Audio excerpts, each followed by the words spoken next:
really help female single parent executives and business owners who really trying to conquer the work-life balance challenge. And it's really about helping people transition from that, from emotional feeling of whether it's just that feeling of not feeling quite good enough because you're not delivering in all the ways that you want to, or whether it's actually you just feel like you're failing, to trying to help them get to a place where they're feeling confident, in control, and most importantly, kind of living the life that they want. Hi, and welcome to Helping People Perform, the podcast that gives you fascinating insights into those people whose chosen vocation is to help others perform at their best.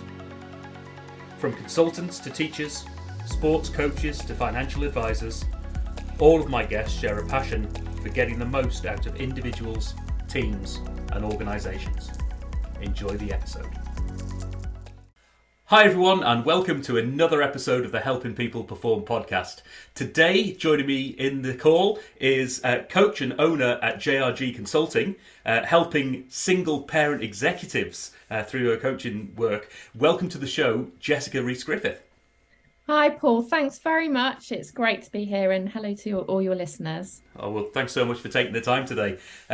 We've got a lot to talk about, and certainly around the coaching side and single parent executives and who you target and how you help them. But as always, can we start off with a little bit of background about you? You know, what got you to where you are today? Sure, of course.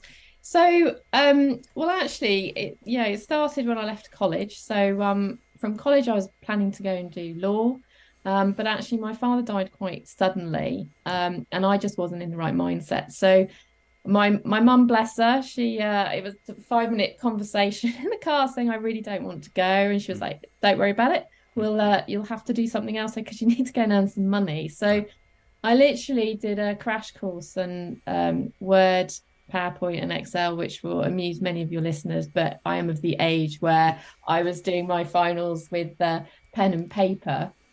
And from there, I became secretary at Surveyors. And then really over the next 10 years, I moved through different roles in different organisations. So the Lawn Tennis Association, I worked for a large publishing company for a while. And then I went to an international development consultancy where I stayed for a number of years. And it was really in that organisation that I moved through several roles within the organisation and became a director of operations sort of in my late 30s, and then later chief operating officer. So work was my world. I was a bit of a 24/7 workaholic, but I enjoyed it. It had given me lots of opportunity to travel to really interesting locations. And, I had a brilliant team, and I really loved kind of leading and managing a team. And it was really different types of skill sets within that team, from some communications to IT, etc. So very varied. But I kind of had always wanted to have a family. And I was sort of 35 and single at the time. And actually the desire to have a child was much stronger than the desire for a relationship. So I am a single mum by choice, and I had my daughter at 39, which was just wonderful, and absolutely fantastic. And then, of course, got thrown into the whole world of juggling, being a mum and working. And I think in hindsight, I just thought I could continue the way I had done before. I'd had my daughter, but of course I couldn't. And it was many years of kind of, juggling things. I was lucky that I did put in place a good support network, and that really provided some grounding, and I'm very thankful for that. That kind of kept my sanity. But I always felt that I was where I needed to be rather than where I wanted to be. I was very overwhelmed, tired, exhausted. It was that thing where you do the week, and you're at the weekend, you've got this little person who wants to go do things, and you're like, actually, I just want to glue myself to the sofa and rest, ready for the next kind of wave of activity. And I think also I worried a lot about what other people thought, because I was a single parent.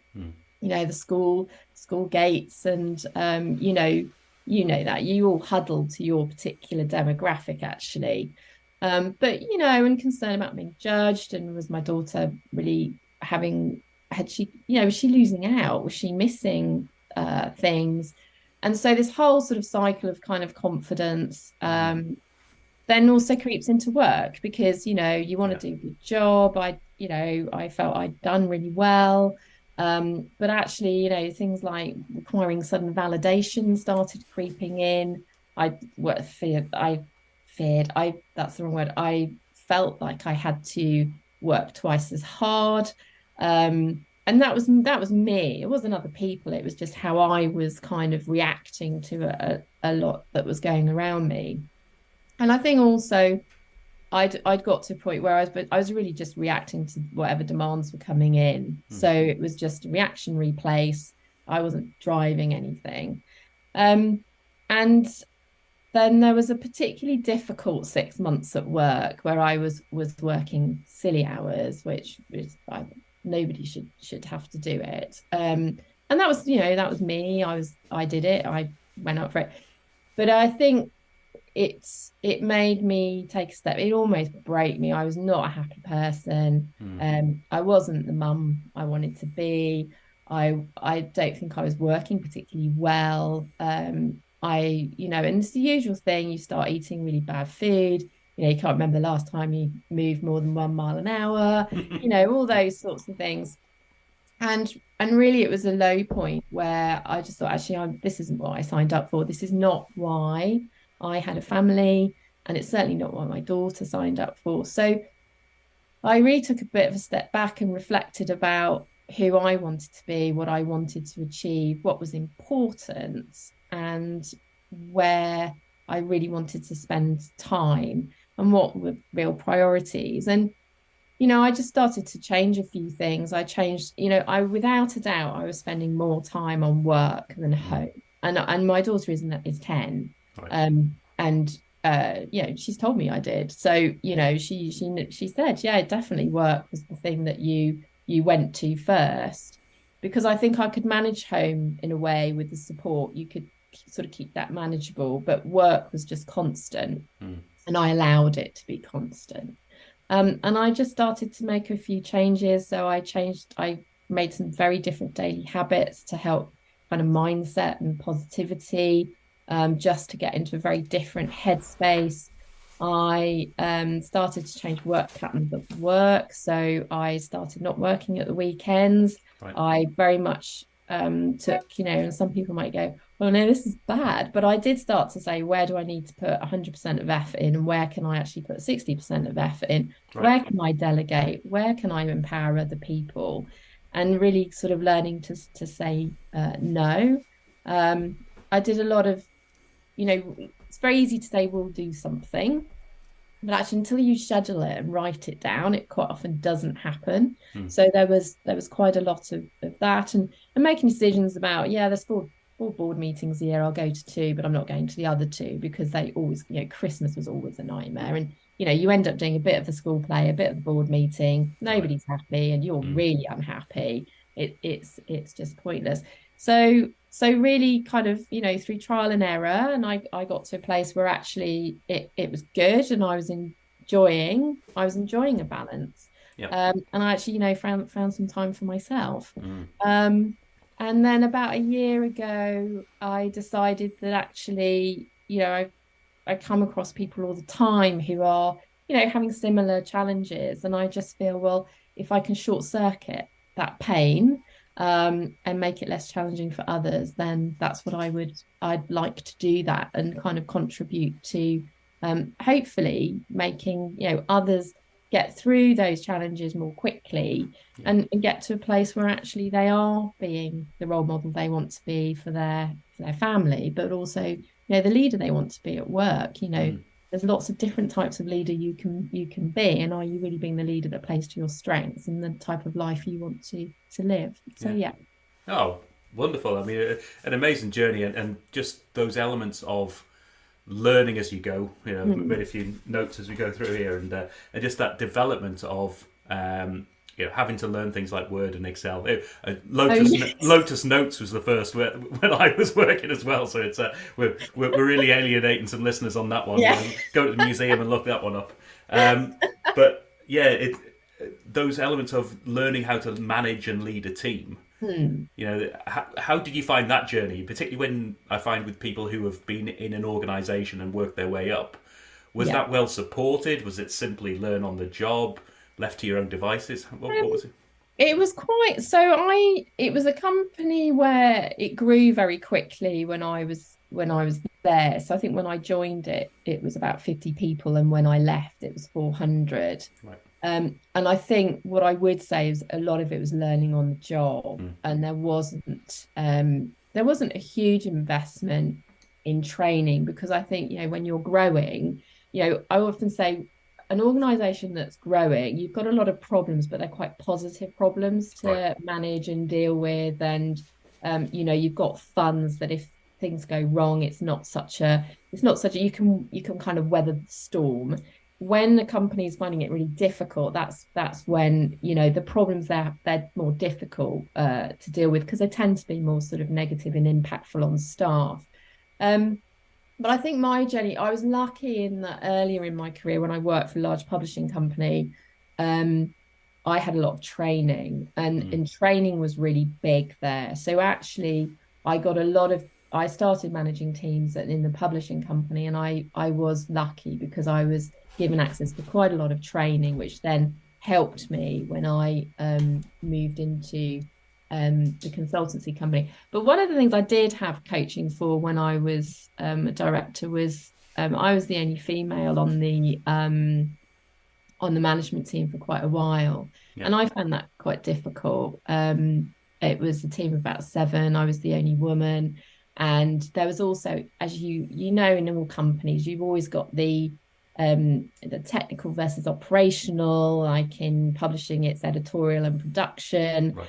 And in tennis it's the tennis coaches and administration, and it's that thing of the sort of hierarchy and who feels they're contributing more. And certainly where I was, I had I felt that they didn't always appreciate my operational contribution, because they felt that having technical, as what they sort of termed it, was more value.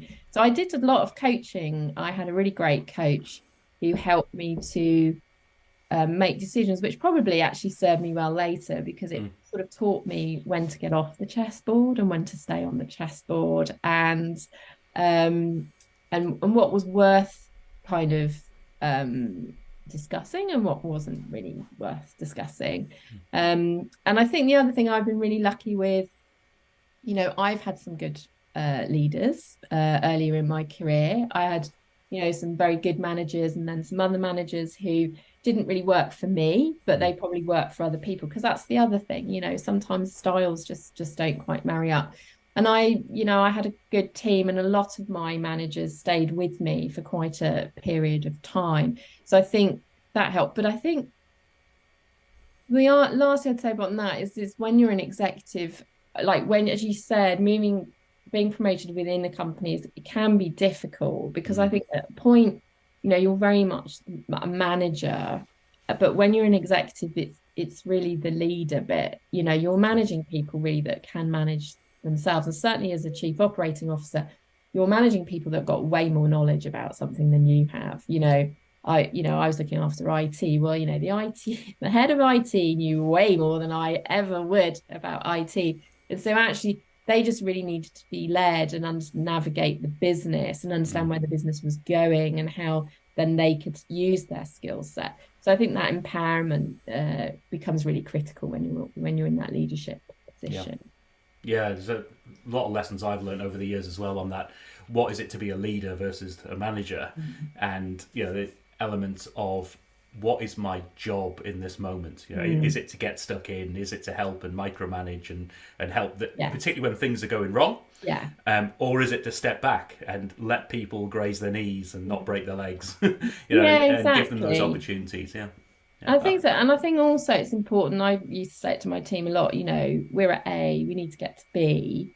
I don't mind how you get to be, because my journey of getting to be is going to be completely different to yours. But I think, people never implement somebody else's idea as well as their own idea. I remember I was asked to, one of the things I would never do, that this was a hideous learning, was I was asked to deliver somebody else's PowerPoint once. Right. And it was horrific. It was horrific. And I can still feel quite nauseous. And I remember after that thinking, yeah, that's the last time I'm ever going to deliver somebody else's PowerPoint. Yeah, I didn't understand half of it, and it showed. But it was just like, you will do it, And I was quite young. I was about 24, so I was like, oh, I'll do it. It's an opportunity, one that I wish I'd said no to. But it's the same when people are trying to work out how to do things. You can say and make suggestions, but ultimately, if they've used something that they've come up with, or they've adapted something, they own it, and they're going to give so much more to implementing it, and they'll enjoy it more. Oh, so maybe that takes us nicely into what you do today. So in terms of who you help and how you help them, who do you target, who do you support, and what's your mechanism for helping those people perform? Sure. So I really help female single parent executives and business owners who really trying to conquer the work-life balance challenge. And it's really about helping people transition from that, from emotional feeling of whether it's just that feeling of not feeling quite good enough because you're not delivering in all the ways that you want to, or whether it's actually you just feel like you're failing, to trying to help them get to a place where they're feeling confident, in control, and most importantly, kind of living the life that they want, being the person that they want, and being able to prioritize and put their effort into the areas that are important, whether it's home or work. And I do it through a coaching program. It's kind of one-to-one. And it's really about helping people take a step away from the reality of what's happening to, getting real clarity in what's actually happening. We are very good at making things much bigger than they are sometimes. But you need that help and support and guidance just to go, okay, it's all right. And so there's a real piece about creating kind of your vision for the future, who you want to be, what's important, a bit like I did, to understand kind of where you are now, but also where you want to be. And then we go through a series of kind of sessions around kind of, mindset and positivity, how to build a better mindset. If you're feeling positive and energized, you make better decisions, probably make different choices. Your behaviors might be quite different. And to looking at relationships and connections with children, so ways to connect, what are their children interested in, and what are the ways that you can kind of utilize that and build connection. And the other one is around work, so what type of leader you want to be, and then really about time. So right. I mean, we all say we just don't have time, and I've been there of I don't have time, I've got no time, but actually there's sort of two ways of looking at it. You can kind of do a very quick, let's just see where my time's going over the next 7 days. But there's also ways of, your to-do list can really be actually quite demoralizing. And, you look at your to-do list and you spend more time reading it than doing it. But actually you can chunk your to-do list in very different ways around the outcomes that you're looking for. So actually your to-do list becomes about 4 results rather than a list of 40 things that you're trying to get done. So it's kind of working through these elements to help somebody, facilitate and support somebody to perhaps put a different pair of glasses on, if you like, to look at their lives and hopefully move in a much more positive way forward and get what they want. Oh, it is. It's an amazing space, and I'm speaking from my own personal experience as not as a single parent, and certainly not as a single female leader in or executive, but from that position of if you find yourself getting into a stage where one thing is impacting the other, so sleep, and I've got young children, sleep and the impact that can have on not only your life, your home life, but the impact that has on work, and then the knock-on effects and the vicious cycles that go along with that. But one of the things that's really helped me in the past is thinking more about the not this or that, is that this and that, and actually how can you do more but do it with less, so that maybe that focus on results, but actually you want to have some more time with your kids and you want to get a project finished. Well, how do you accomplish both of those things? And if you look at that way, it might change your mindset in terms of how you approach it. So exactly. And I am a big believer in, I used to be, I had a bit of a sort of label as a doer. So I used to try and do everything. And it's true, with 20% of activity, you can generally get 80% of the result you want. You just need to think about it a little bit more. And drive rather than react. But it's easier said than done. And as you say, when you're in that spiral, and it's a catch-22, because you're never in a strong enough sort of mindset to actually kickstart yourself to do something. It's really tough, and it's a horrible place to be. Yeah. And speaking of that particular thing, how getting the value of having a coach, I've felt it myself. I've spoken to a lot of people on this, but taking that first step to go in, maybe I need a coach. Maybe I recognise that having a coach will be useful to me, but then actually engaging with a coach. How do you, what do you do to encourage people to do that, or at least try something out and take that first step? I would just say, do you want to stay where you are? Or actually, with one phone call or one email, you can do something good for yourself today. And you don't know where it's going to lead, but it will lead somewhere rather than nowhere. So kind of do something for yourself. And, and there's lots of different places you can go to kind of access coaches.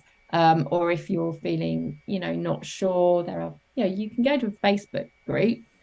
There's lots of Facebook groups, and actually, there's a lot of really good stuff in there. Be careful you don't lose all of your time into Facebook there, because that's the double-edged sword of it. But you can do that. And there's a lot of coaches, including myself, they often offer free 30-minute chat. There's no obligation, but just for somebody to get a feel of what it's like to be coached. Because it's, coaching isn't about telling, it's about supporting and helping someone get from A to B, and it's their B. And you can just see whether actually it's something that would suit you, and quite often you'll get a few nuggets that you can then go and implement. So I would just say, do you want to just stay where you are, or do you want to do something that would actually might make a big difference?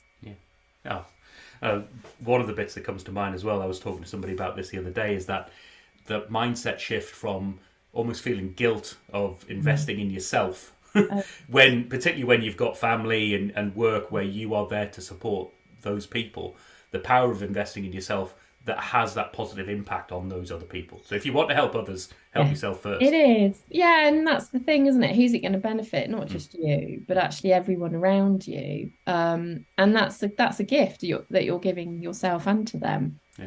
An opportunity. Yeah. Lovely way to view it. So turning this on its head a little bit, how do you get your performance? Sorry, who do you go to? What helps you perform better in your sphere? Yeah. No, so I've got a number of Facebook groups that I do tap into, and they're things from female entrepreneurs to mumpreneurs, and I didn't spend hours on Facebook at all, but just knowing that there are other people who are in that same situation and that same boat is really helpful. And then I do tap into a person who's big in the self-education space, which is called Dean Graziosi. And he does a lot of work around mindset and momentum. And one of the things, he has a community which provides training. So I do tap into that. And the other one I do is the Association for Coaching. So obviously I'm going through a certification for my coaching at the moment, and they have access to podcasts, and training, etc. And I'll tap into things like other podcasts like the Diary of a CEO, for example. So I try and definitely, in order to keep myself in a specific place, I definitely tap into a few resources that are available to keep myself on the straight and narrow. And I wouldn't, and I've had coaches in the past, where I've thought actually I need some coaching, and that's always really helpful.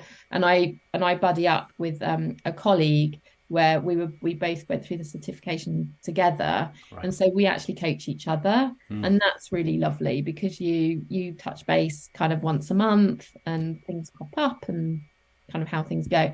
But I think the main thing I think for me is just when you're whatever you implement is just implement it consistently. It can, because it takes time, and people, I've done it in the past. You try something and actually it doesn't seem to be doing very much, but actually it's only through consistent implementation do you really get the benefit. So I just say stick with it. Right. Oh, wonderful. And yeah, I think I have a lot of networks and connections in the world of the solopreneur, the individual operator. And I think it's really important to keep connected in that space, just to, as you say, to realize that you're not there on your own.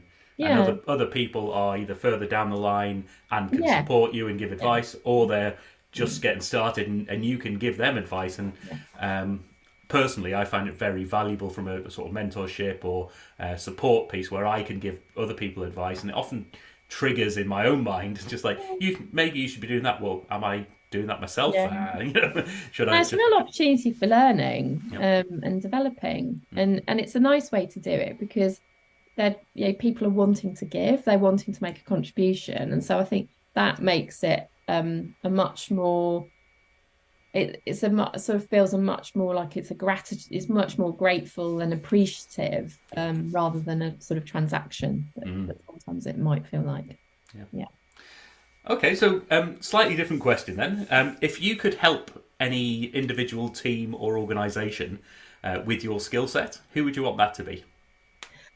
I think maybe, and it's a sort of reflection, I guess, after COVID, or well, we're still sort of in the bits of COVID, but the handling COVID and what it's left. I think being able to help maybe people in the health service, or frontline workers, because I think they have so much pressure on them. They don't have the resources. It's particularly difficult, I think, in the UK at the moment. So I think if I were given the opportunity to go and help somebody, that would be the organisation I would like to help. Oh, wonderful, and definitely a worthy group of people who've given so much and are the prime target in my mind for the people who need the most support to help themselves before they help others. Yeah, exactly. Yeah. And it's really tough what they've been through, but also what they continue to deal with. It feels really, really tough.